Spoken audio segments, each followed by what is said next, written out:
especially the commissioner of the Fountain Hill How you Stickball League. How are you?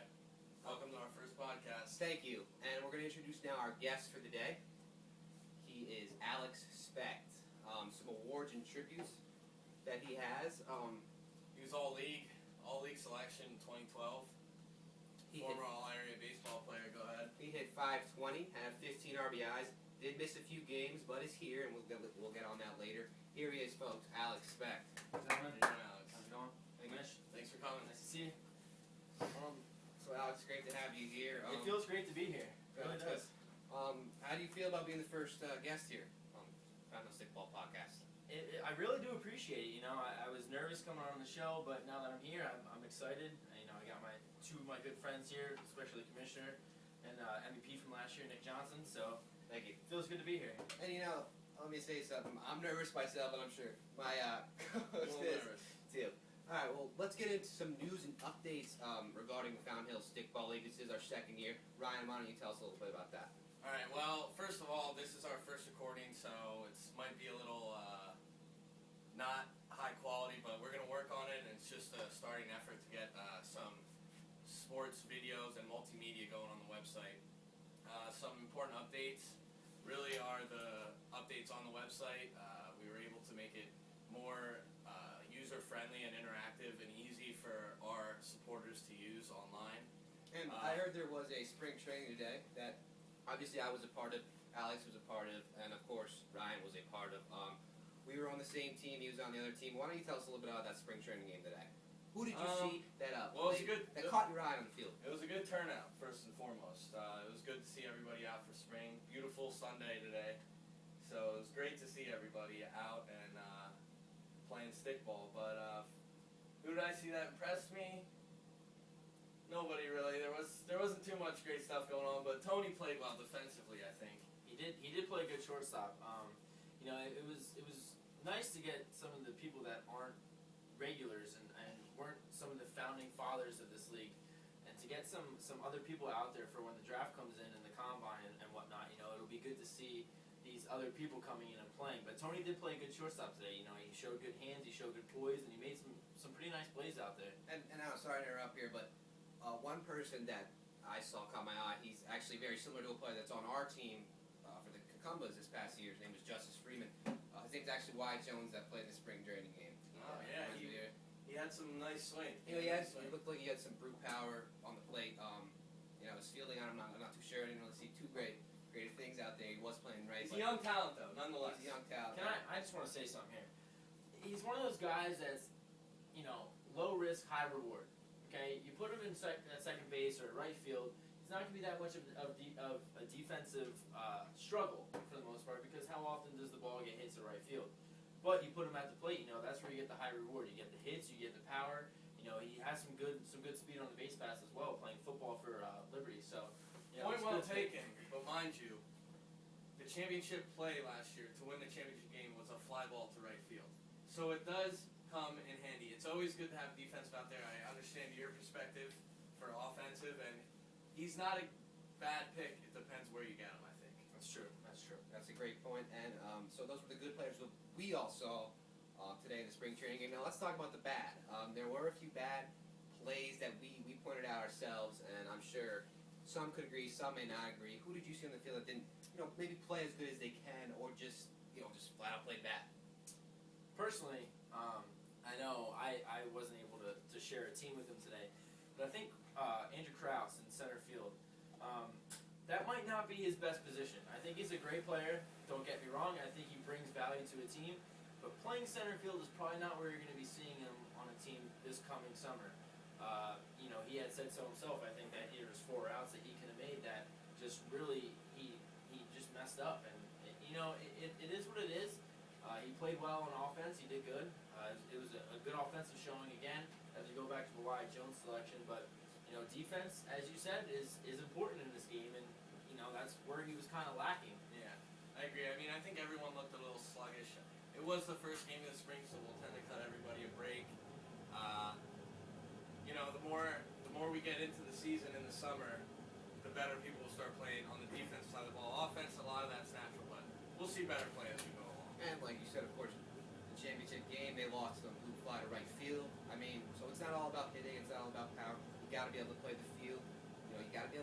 fly ball, important things like that. Very true. So that was the spring training game from today. Obviously, a lot of good, a lot of bad.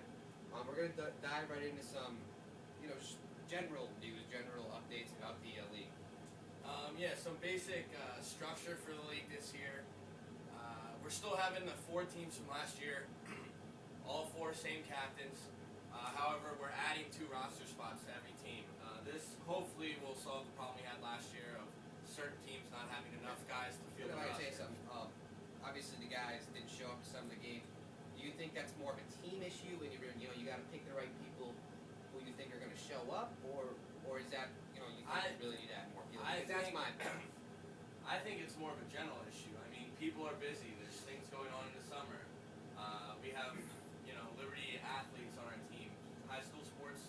Okay. Let's face it. I mean, they're if you have playing a high school sport, you might go to that instead of stickball game. But are you asking me about draft wise?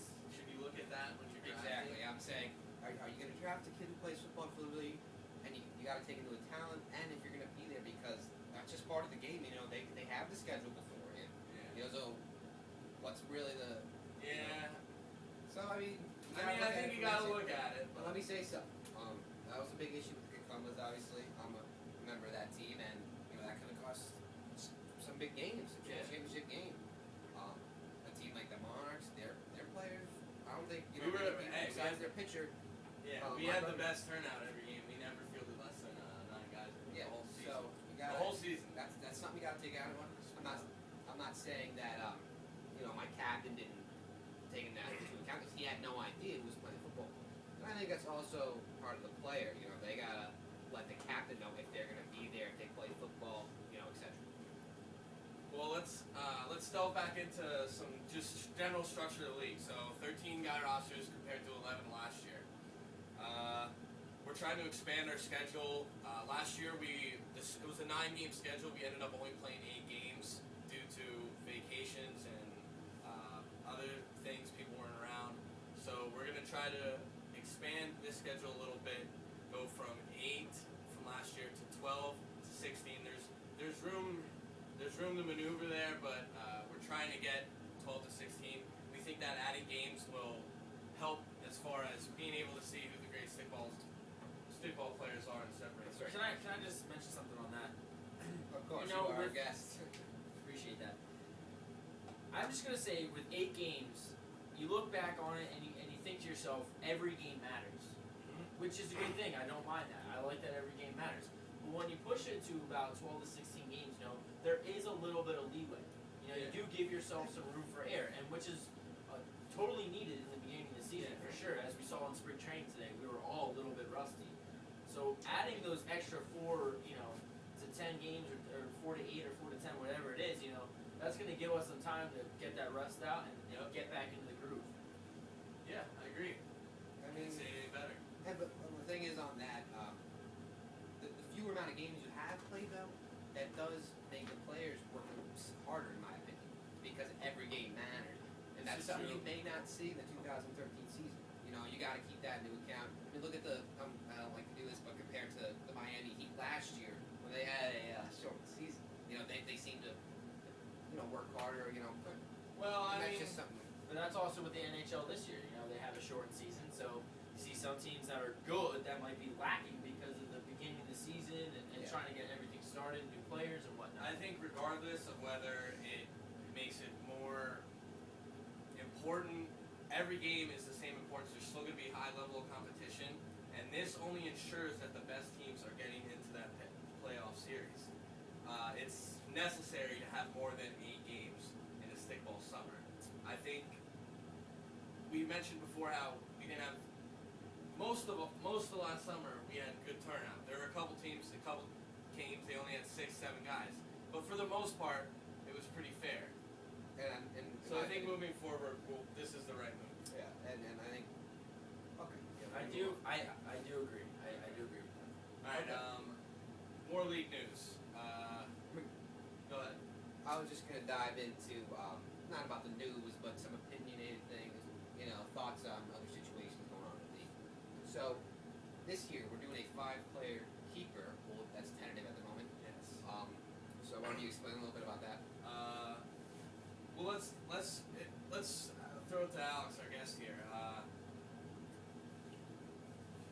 decided on 5 as tentative. We thought that the captain plus 5 of guys from last year,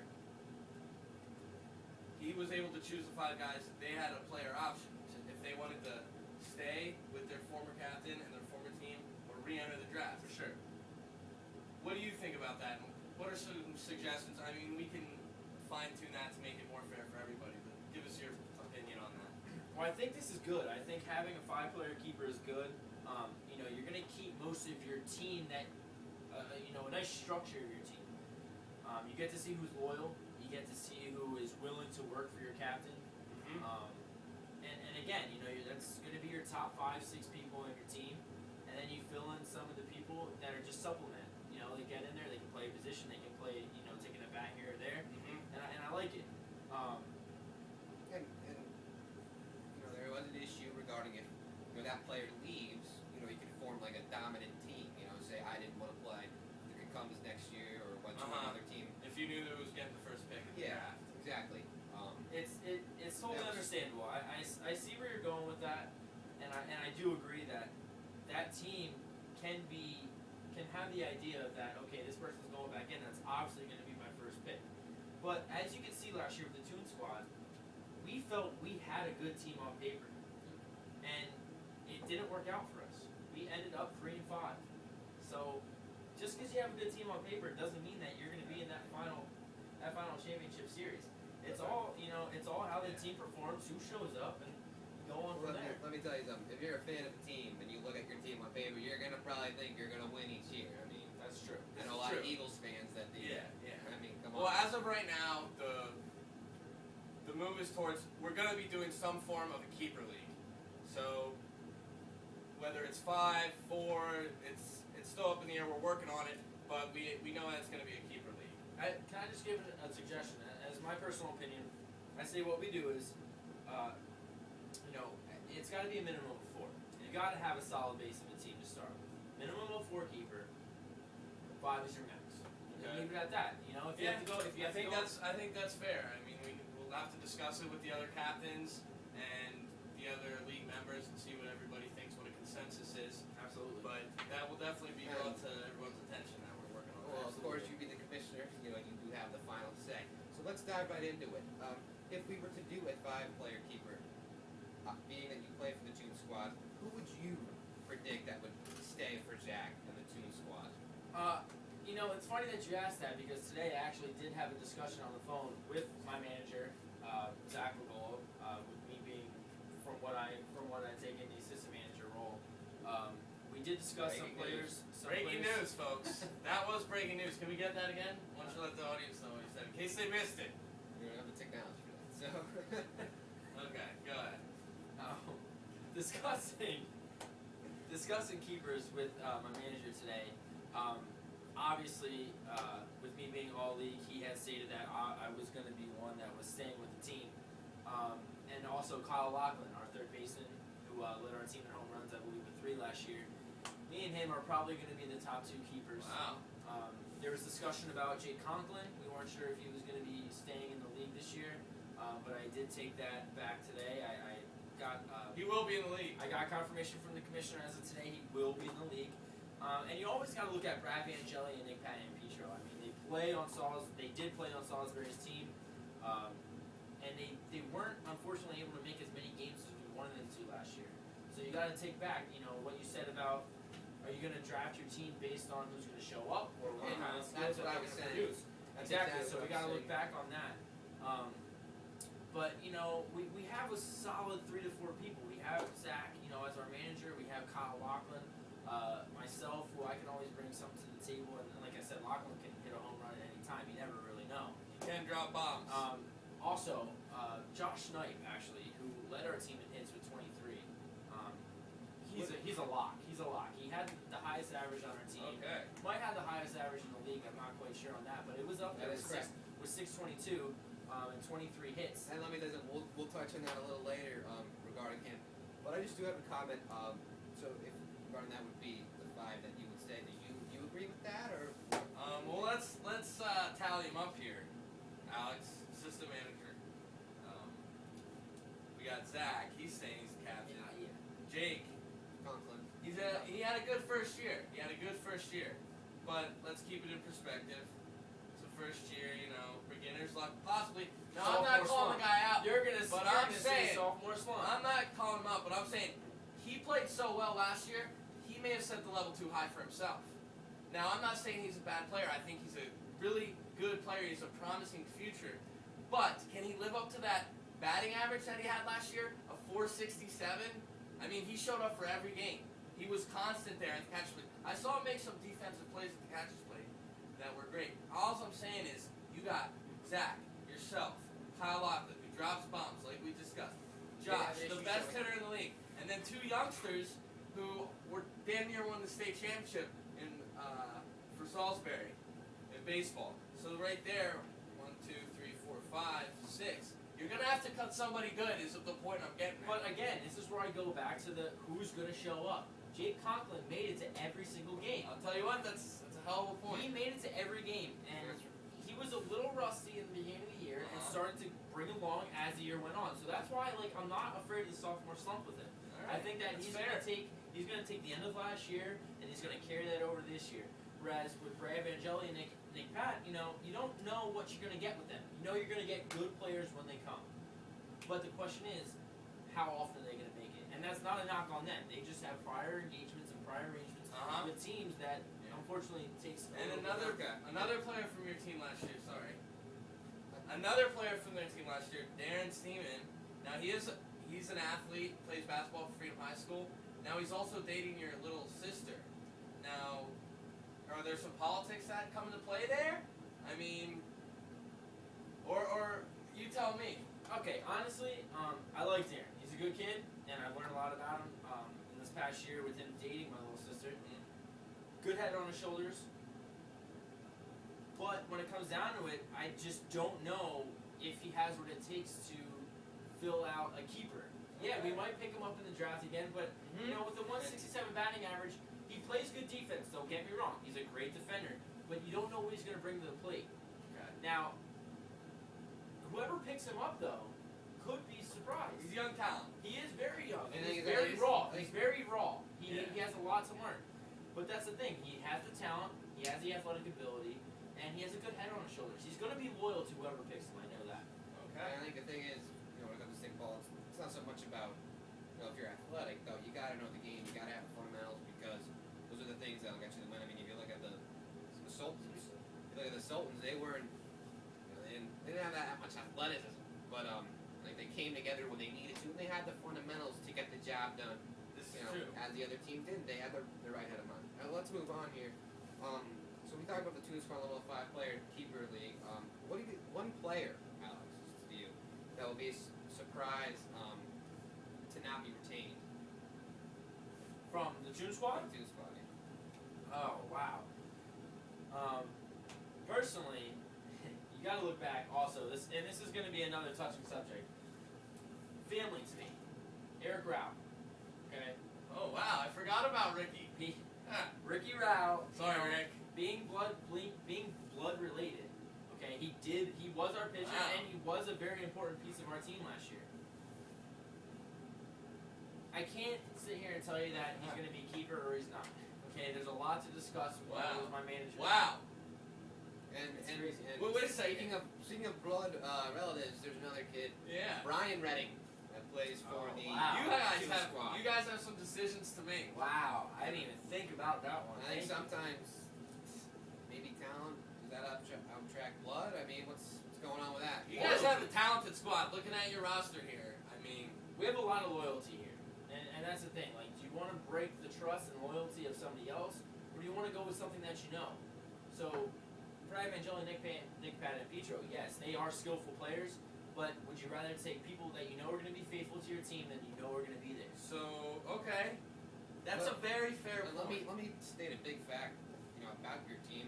Yeah, you did have the talent, you had the athleticism, but only, let's see here, 1, 2, 3, 4, 5. 5 of your 11 players showed up to every game. That's it. Can I? 5 of your 11. So that shows kind of the commitment factor that I don't think Zach took into account when drafting his team, and that's why you can see, they were last in the league. So I'm gonna pull Stephen A here. Brian Redding, he's a dear friend. Okay.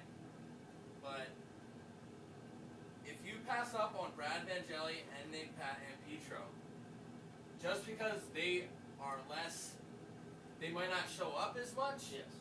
I think it's a big risk, because if you do get all of that, if you do get 8, 7, well, from last year, if you get 10, 12 games out of them this year, it's going to pay off so much in the end. Brian's a good player, but, I mean, these guys are, that last game of the year, Brad was just hitting them out. I mean, that's all I'm saying. I think there's decisions to be made there. You have to be careful with egos, and you have to be careful with characteristics of each player. You know, character is a big thing in our league.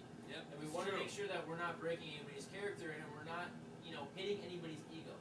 I think what it comes down to is knowing Zach, one of my best friends and the manager of our team. I think he's going to sit down every person that he can and speak to them as if, he was one of ours. And he's going to sit down and tell everybody exactly what he thinks and, wish them best in the future if they are not a keeper. I think that's what's going to happen. It'll make for an interesting spring here leading up to the summer. It should be a good offseason. Yes. I'm looking forward to it. Plenty of storylines to be had. And of course, regarding the Toon Squad, did you happen to catch the recent newsletter for the Stickball League? I did actually. I just read it yesterday. Oh, okay, that's cool. Did you see your teammate Josh Knight's profile? I did. I saw Yeah. the article that he had written up for it. Yeah, he did have some comments about the team, and you especially. What do you have to say about that? In case you guys who have not seen that, I think Ryan knows a little more about what Josh had to say. Yeah, I mean, it's pretty self-explanatory. If you really want to get into the details of it, check out the newsletter, www.league. www.league.fhclassic.com. You can check that out there. But yeah, he had some things to say, Josh. Particularly about you missing some games this past season. And of course, that's what we were talking about. I think Zach, did you know we were leaving beforehand before drafting you, or did he not know? What was the case of that before we even get? And are you comfortable with him calling you out like this on a public forum? Do you have any response? Seen worldwide. Worldwide. What it comes down to is I played on a district championship team in high school for baseball, and I was part of a team where your ego cannot come into play here. Now, I totally understand what Josh Knight was saying with leaving for Alaska, but it's a once-in-a-lifetime type of opportunity to go out there and to do something that you love. And yes, I did miss 2 games, but did I think that my team was good enough to win those 2 games without me? Absolutely. I think we had a good enough team to go out there and win at least one of those 2 games. Possibly get us into the playoffs. Obviously we need some help from the Sultans of SWAT. But I do think that we had enough talent to go out there and win a game. Yeah. Do I think that me not being there was a big part of it? Yeah, I do. I do bring a lot to the table, and I'm not trying to, make myself seem to be a better player than I might be or might not be. But if Josh Knight was coming out here and saying things like that, I think it's also up to him to step up and be that leader that he is trying to call me. I think in this letter, I might be wrong, but sitting here saying that me going to Alaska was a big deal might be giving me a little bit too much credit. Whereas he should have came up and he should have, stepped into the role that he's calling me out for, I feel like. And I love the kid to death, don't get me wrong, he's a close family friend. But we need to keep the team together. Yeah. And we need to focus solely on this year coming up and not focus on the past. That's that. Wow, trending worldwide here. Knight versus Specht on Twitter. Wow. Hashtag Knight versus Specht. Hashtag So Knight you can versus see Specht. That could cause some controversy before the season even starts. Instantaneous. So, But they, like you said, Team Squad has a lot of decisions to make. and I also, think more so than other teams, but there are a lot of decisions to be made in the league. seeing what happened to the Toon Squad last year, I can tell you what, in the locker room there was a lot of fights and spatting going on between, Brian Redding and members of his team. Zach telling his teammates, hey, Ryan's a competitor, You just gotta like play here. the whole Redding family. so you could imagine And we love that. not being picked up in a keeper, that could go to his head, and hey, it could bring back fire playing for another team. This is true. So, we're gonna wrap it up here. If you'll allow me, I just want to say a couple more things. Yeah. As far as the league goes and what we're doing, I just want to be transparent and let everybody know. We had a meeting in January. We had a meeting in February. So we've been working behind the scenes to try to get stuff done. And the website hopefully is, everybody's likes it. But like I said, we're working on it and we're trying to make everything better. And with that, I think we have some trivia. Yeah, we're going to wrap the show up now with trivia that I'm sure Alex doesn't know. But even before that, we're going to talk a little bit about the All-Star game for the upcoming. For those of you who don't know, we are going to be having an All-Star game this summer, the Stickball League. I'll pass it on to Alex. With me being the committee chair, I have Joey Felker as my co-chair. We have discussed an idea of having an All-Star game halfway through the season. The managers of the championship series, Joey Martin and Tim Saruk, are going to be managers of the All-Star game. Now, they will be managers as well as players. There will be 11 people per team, so 22 total players voted into the All-Star game, and the managers will have a draft going into that. Now, it's going to be your best 22 players. It's not going to be by position, and it's going to be voted on by the league. More information on that will come in the future, but as of right now, I just want to let you know there will be an All-Star game. The captains of the championship series will be the captains of the league, of the All-Star, and they will pick and draft 11 players each, so 22 total players, and we'll play from there. And Tim gets home field. Tim was the championship captain last year, so he will get home field. He will get first pick in the All-Star draft as well as no, it's different because the draft this year is going to be from lower seed to higher seed. Yeah.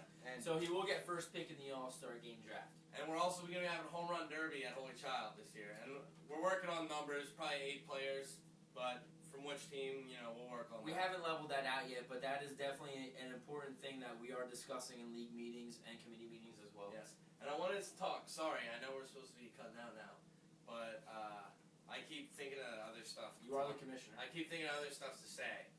Like I said, it's our first go around, so bear with try us. to follow Bear with us, yeah. It doesn't always go as planned. Alex mentioned the All-Star Committee. That's one thing we're trying to do this time around.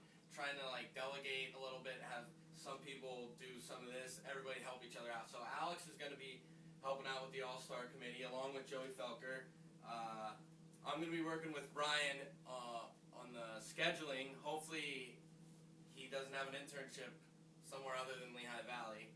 But for now, there's also a journalism, marketing, and expansion team that Amy Johnson, Jamie Hinkles, Josh Knight, Joey Martin, Nick Johnson. Everybody's helping out. So You betcha, Nick, you betcha. Nick, you betcha. Okay, folks. Let's He's got me it up. up. He's the host. We're gonna go into the trivia now. And it's gonna be trivia. It's gonna be pretty difficult. He These probably are won't tough know it. questions. You folks at home I'm won't excited. know. I'm So it's excited. gonna I be doubt exciting. you people know some of this. Hey, call in, and if you know it, Yeah. you'll get some kind of prize. 610-1-800-FH Stickball. Okay, now. So we're gonna lead off. Why don't you lead off with your question? We each have our own questions here. Yeah, my questions, I believe. Oh. Okay. Alrighty. Alright, here, we got a good one here for you. This is from Chris Davis, 108 at. Go Yeah. ahead. Alright, we got 5 questions, right? We have 4. Alright. So I'm if ready you get for all 4 of these right, you guarantee yourself a future spot as the guest on our The show. guest goes? Yeah. Okay, You cool. gotta get all 4 right, and we're not saying you'll never be again if you don't, because you probably He's also won't. saying fine. you're not That's fine. worthy unless you get these right. Alright, so here's the first question. Name for us and the Fountain Hill Stickball community the first 4 draft picks from the 2012 FHSL draft. In order, 1 through 4. Cucumbers were the first pick, correct? They were, Nick Johnson, MVP. okay?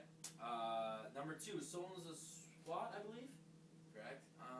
That was by Timmy. It's either between Colin Clark or Mike Zumas. I'm gonna go with Mike Zumas. Wow, I thought he would get stumped on that one. Okay, Mike Zumas. The third pick, obviously, Toon Squad. Was Yep. it Toon Squad? That's correct. That was me. That was the Alex. Third overall pick. You're all leagues. And we selection. go to the Monarchs. So the last one's overall, correct? Colin Hutchinson.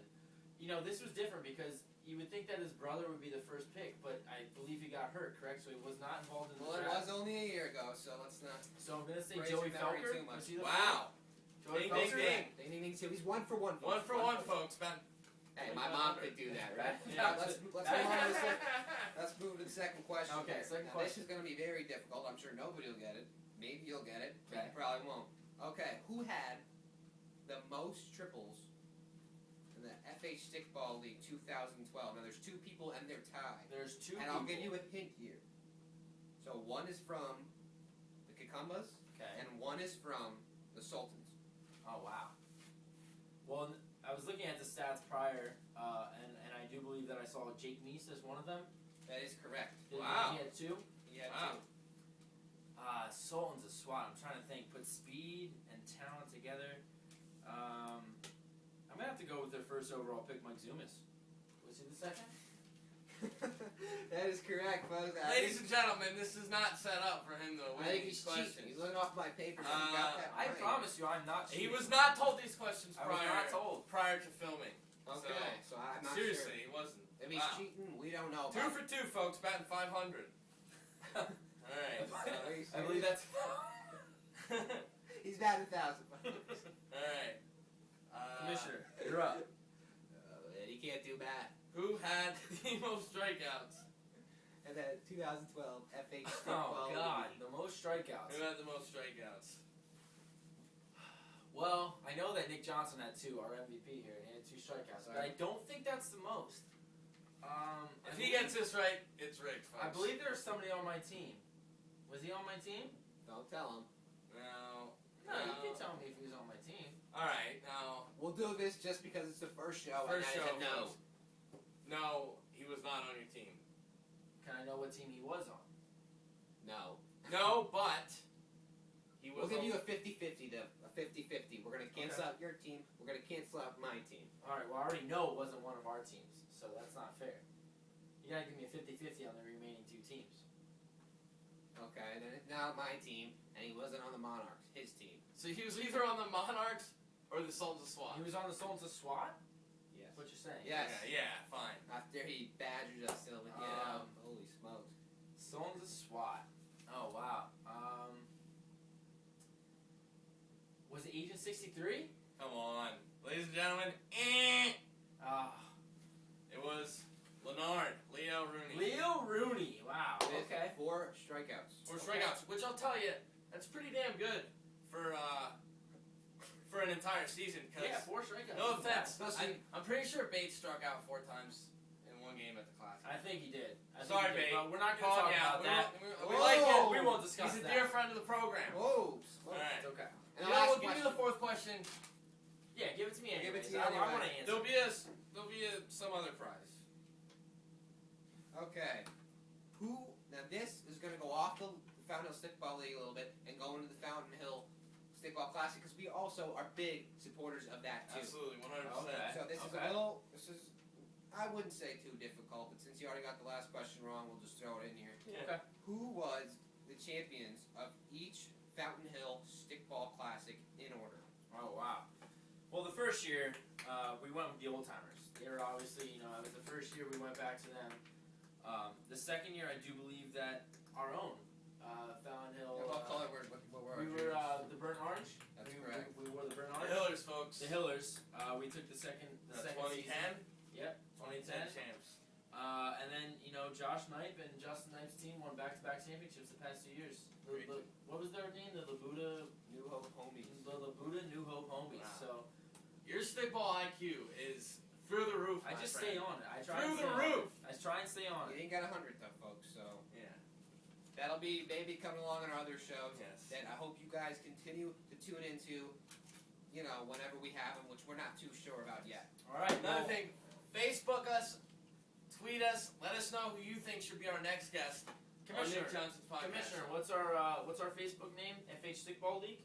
Fountain Hill Stickball League. Okay. And for Twitter, what's our name? Our Twitter handle, as the kids say, Okay. is @FH_. Underscore. Stickball. So you can find us there, follow us. Sounds Got plenty good. of important things to Well, say. hey guys, I want to appreciate the time, Commissioner. Thank you. Hey, for having thanks me for on. being on my We really podcast. appreciate you coming. We're gonna We have look forward to seeing you on the field. Sounds good. have a good one. Okay, and we're gonna wrap up here. The first stickball class. Since I was doing that in the earlier He was production. doing that all night.